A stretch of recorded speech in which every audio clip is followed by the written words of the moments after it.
Good afternoon, everyone. I hope that you are doing good and you are all safe. Due to the inclement weather, I'm going to record again myself, and I hope that you will learn a lot from our video lesson today. So, without further ado, let's begin the lesson. Our main topic today is about electrical measuring tools. To start with, we are going to unlock some difficulties. So, these are the terms that we will encounter on this lesson. Let's play the game Squid Game, which is inspired from the Netflix series Squid Game. It's very easy. All you have to do is to choose the circle if you agree with the statement and the X if you disagree. Well, in this case, all you have to do is to make a mental note of your answers. So it's like saying yes to the statement and saying no to the statement. So let's begin. Diameter is a straight line that reaches from one point on the edge of a round shape or object through its center to a point on the opposite edge. Do you agree or disagree? One, two, three. The answer here is agree or a yes. So as you can see, this is the diameter. It's like measuring the edge of a round shaped object from one point going to the center and then going to the next point or the other edge. So that is the diameter. Next one. Voltage is the source of an electric current measured in volts. So do you agree or disagree? One, two, three. The answer here is agree or a yes. So, voltage is the force of an electric current measured in volts. So, to give you an illustration, we can compare it to a water. And in a water, in order for it to flow smoothly, then we need pressure. Okay? So, voltage, siya po yung nagpo-push, o siya po yung pressure na tumutulak sa ating electrical current. Okay? Or electric current or ating electric charge. So, ang ito po ay mini-measure using volts or the symbol is the capital V. Now, let's move on with the next, which is current is a material's tendency to resist the flow of charge. Do you agree or disagree? One, two, three. So the answer here is disagree. Okay. Current is the rate at which charge flows past a point on a circuit. So, to give you an illustration again, if we are going to compare it to water, so current is like the flow of water or the amount of water flowing on our pipe. Okay? Ang current, ito po ay mini-measure or measured using amperes or in short ay AMPS or its symbol is a capital A or I. Next is resistance. So resistance is a material's tendency to resist the flow of charge or our current. So here in the illustration, dito po sa pipe natin, if we are going to compare it to water, so si ating water or yung ating current ay hindi po siya maka-flow kasi meron pong restriction. Okay, meron pong nakatali dun sa ating pipe. So, yung nagre-restrict na yon, we call it resistance. Okay, and it's measured in ohms or the symbol for it is a capital R or the omega sign. Okay, or here is a good illustration as you can see. So, ito po yung voltage natin, yung volts natin. So, siya po yung nagtutulak dun sa ating current o measured in amperes. And yet, syempre, si amperes hindi siya maka-flow ng maayos because meron po nagre-restrict sa kanya, which is si ohms po o yung resistance na tinatawag natin.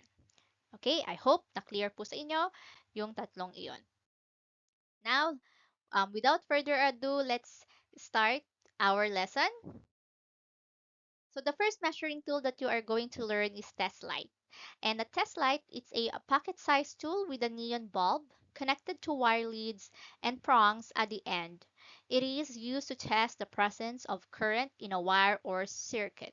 So, again, the reason why we use test light is for us to know if there is a presence of current. Okay? Now, I have a video here. Please watch. Ito, tawag dito test light. Test light. Oo, test light tawag dito. Maraming hindi nakakaalam nito pero testingin natin.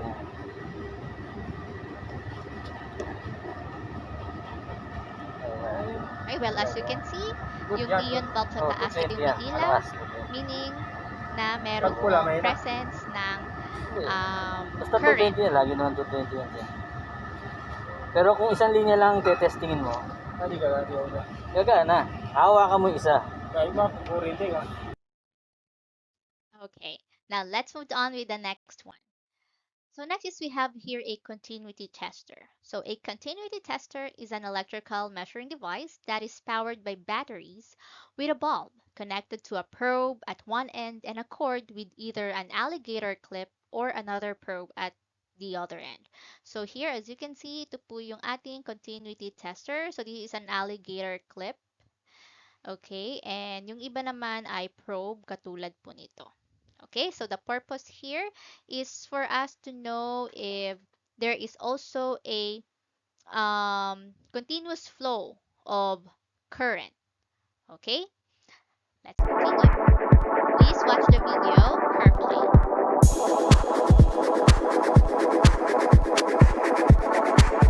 As you can see, ginagamit dito ng battery, cell point battery.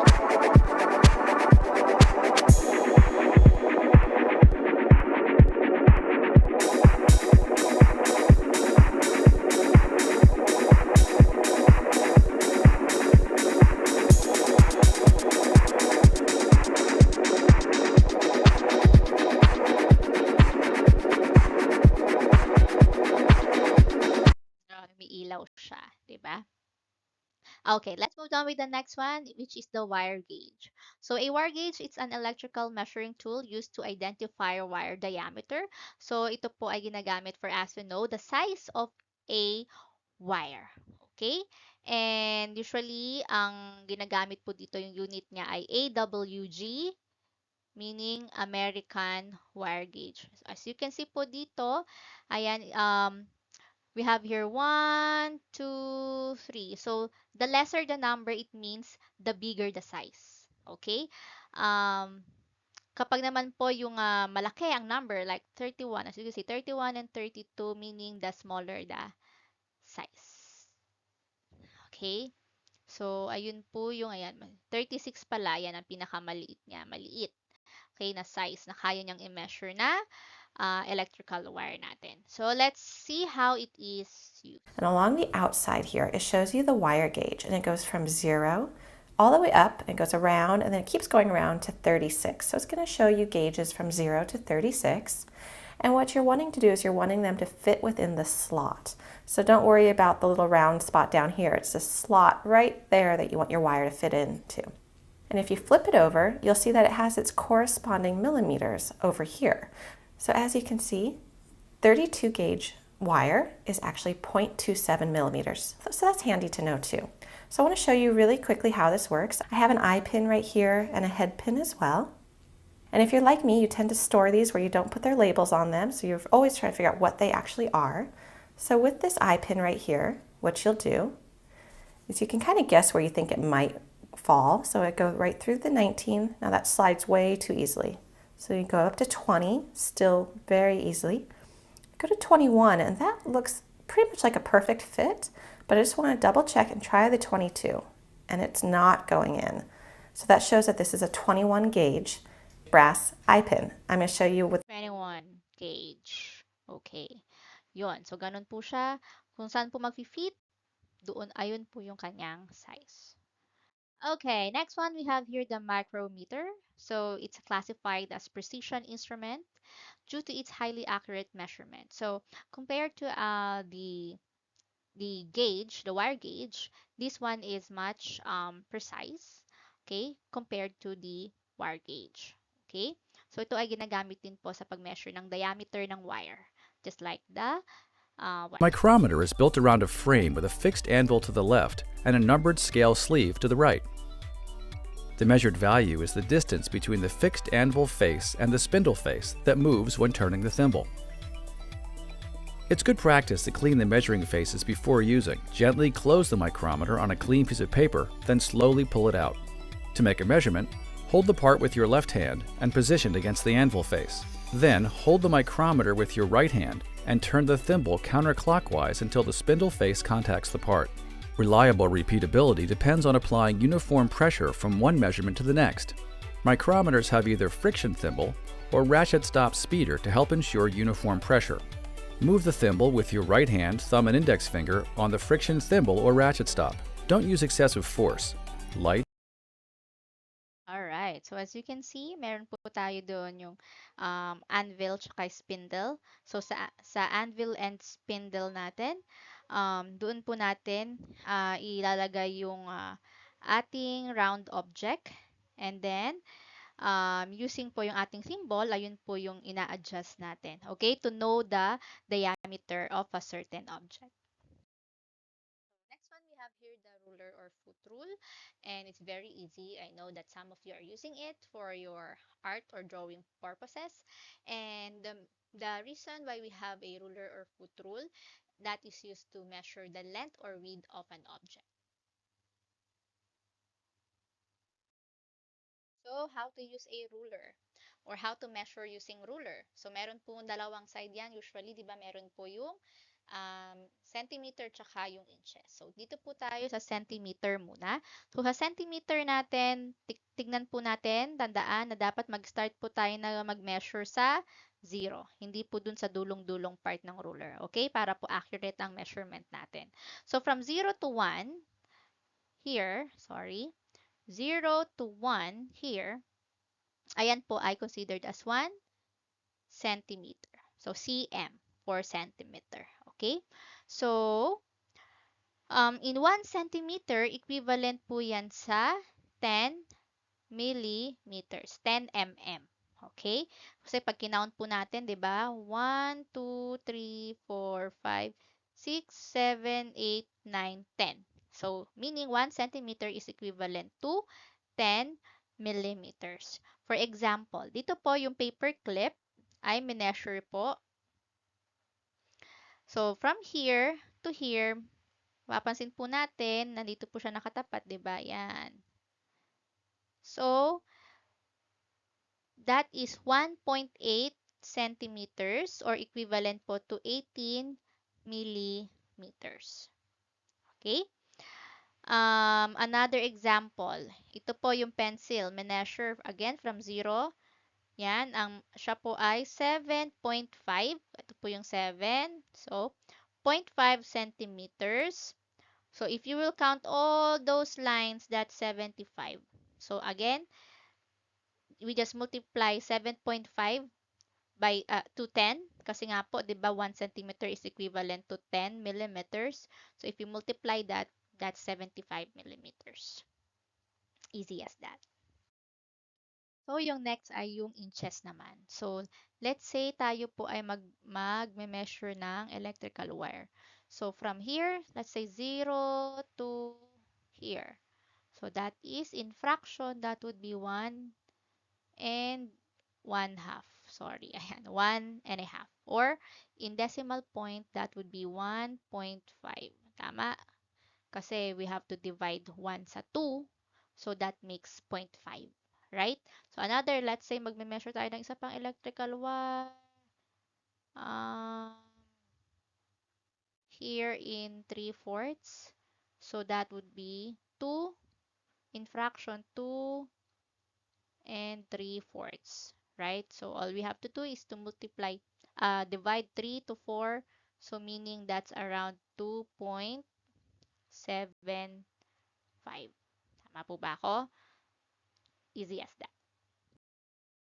So sa ating pull-push rule naman po, o yung kung tawagin natin ay metro, katulad po ng ruler, ito ay ginagamit natin to measure length or width of a certain object. So, mas maganda kasi ito po ay mas mahaba compared po sa ating ruler. So, it can measure inches and centimeters too, or millimeters too. Okay. Next is we have here the volt ohm millimeter.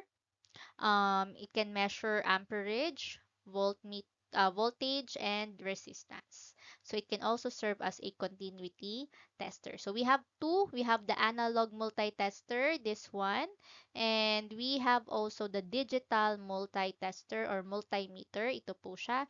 As you can see, wala na po ito yung ating parang pointer. Okay, ito po ay digital na. So here is an example. Please watch the video.